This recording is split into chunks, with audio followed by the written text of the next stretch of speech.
Vous êtes sur la radio de l'Espérance, 95.2 FM.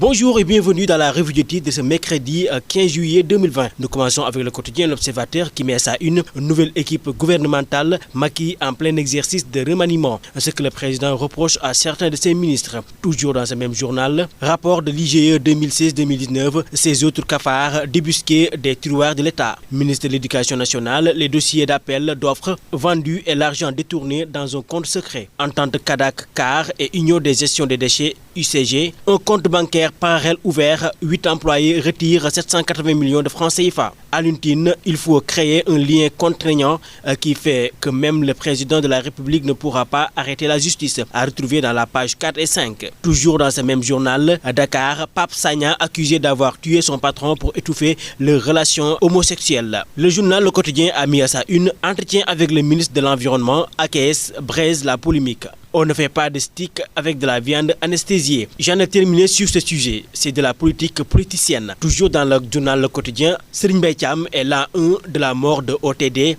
Notre devoir est de continuer son œuvre. Le même journal Le Quotidien a également titré sur la réouverture des frontières, le protocole sanitaire de l'AIBD. Le journal Enquête titre Rapport IGE, sommet francophonie et construction SICAT, emblème de la malgouvernance. Wade avait son Fesman, Macky tient désormais son sommet de la francophonie. L'inspection générale d'État a enrichi Richard Attias. 11,7 milliards de francs CFA non pris en charge dans la comptabilité de la DGF. La société civile félicite l'IGE et attend l'État au tournant. Article à retrouver dans la page 3 et 4. Dans le même journal Enquête, lutte contre Covid-19, le message du général Tine à ses hommes. Le journal Libération qui titre à sa une Bamboula dans la gestion des ressources publiques, Richard Attias indemnisé pour un marché. 3 points de suspension fictifs. Le marché n'a jamais été approuvé selon l'IGE qui révèle l'absence d'une facture définitive ou d'un PV de réception. Ministre de l'Éducation nationale, commissariat à la sécurité alimentaire, des comptes bancaires clando débusqués. Attente Cadac-Car et l'UCG, 8 employés retirent 780,841 millions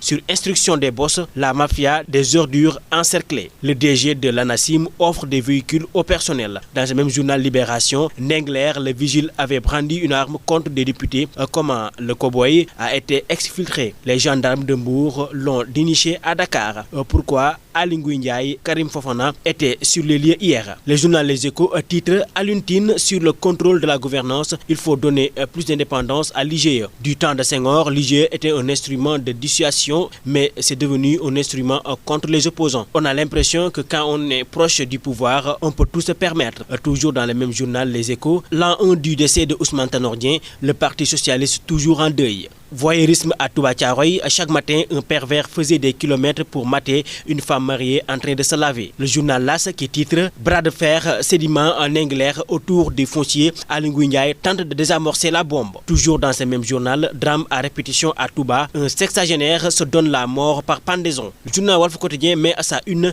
rapport IGE, surpeuplement, mauvaises conditions de détention, logement indu, la face cachée des prisons, enseignement supérieur, les carences mises à nu. Cérémonie de passation de service, le folklore qui dérange. Toujours dans ce même journal, destruction de biens d'autrui, Abindour ramasse une première condamnation. Le journal Walf Quotidien a également titré Reprise des vols internationaux. L'UE ouvre ses frontières aux avions de la Teranga. Air France, Air Sénégal et Liberia assurent des vols de Dias vers Paris et Madrid. Sport pour terminer dans Sunu Lamb. Gaston intéressé par Tapha Tine Lac 2. S'ils sont raisonnables, je scelle la revanche. Arona Sall, à défaut de Messène, Lac 2 prêt contre Tapha Tine. Bombardier de Paris, mon combat contre Messène est ficelé à 100%. Guigui recrute les raisons du blocage. Et nous terminons avec ce titre. Après avoir arrêté sa carrière, Balla Diouf fait machine arrière. C'est tout pour la revue de titres de ce mercredi 15 juillet 2020. À vos journaux et bonne lecture.